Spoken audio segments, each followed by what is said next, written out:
حسبي بأنك منطقي وبياني. عربية قلبي وروحي أحرفي ولساني.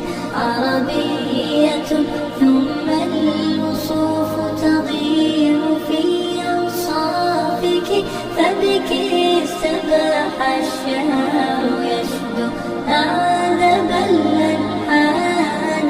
يا روعة سلبت شغاف القلب في ترنيمها، يا بلسما كم طيبت قلب الكثير العاني. في مفرداتك هامت الأرواح حين استعذبت حرفا وقولا صادقا وفصاحة ومعاني.